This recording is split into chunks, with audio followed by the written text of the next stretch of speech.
Medvedev's explosive claim: without nuclear weapons, Russia would not exist.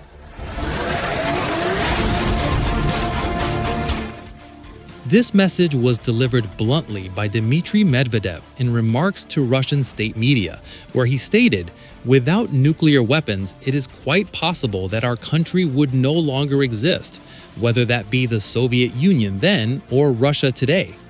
The deputy chairman of Russia's Security Council emphasized that nuclear weapons are not merely military tools, but guarantees of national survival.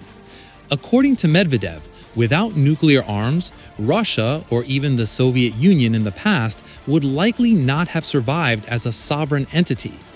This view reflects how Moscow perceives an increasingly hostile international environment, particularly from the Western Bloc. Medvedev also warned that the world is moving toward a new era of nuclear proliferation, accompanied by renewed nuclear arms competition between Russia and Western countries.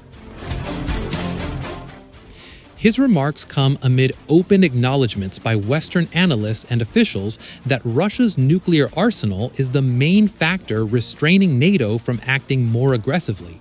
Implicitly, many in the West suggest that without a credible nuclear deterrent, Russia would likely have faced collective NATO military action. For Moscow, such admissions reinforce the belief that nuclear deterrence is not an option, but a necessity for survival in an unfriendly strategic environment.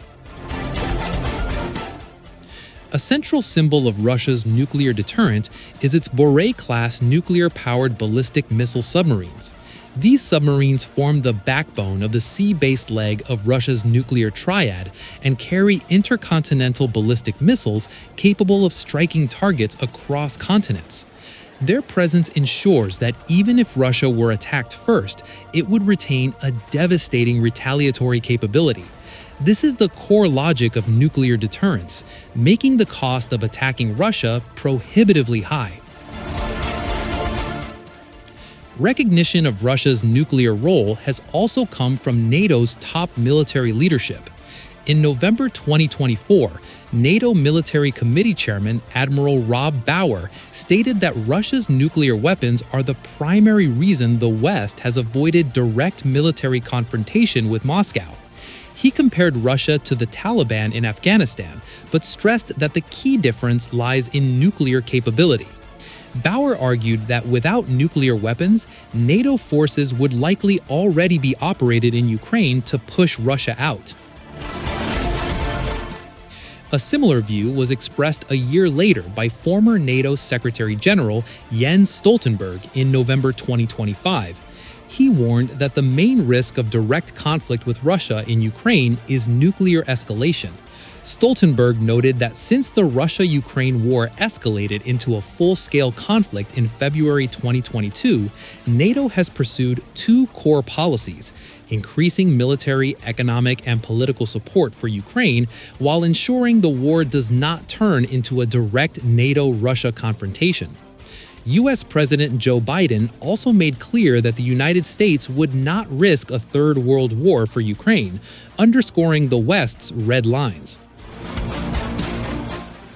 From Russia's perspective, all of this demonstrates the effectiveness of nuclear deterrence. After the collapse of the Soviet Union, Russia suffered a major decline in industrial capacity, technology, and conventional military power. In this context, nuclear weapons gained renewed strategic importance as an asymmetric equalizer. Yet Europe now faces a growing paradox. While Western states acknowledge that Russia's nuclear power prevents direct intervention, many European countries are simultaneously calling for deeper military involvement in the Russia-Ukraine war.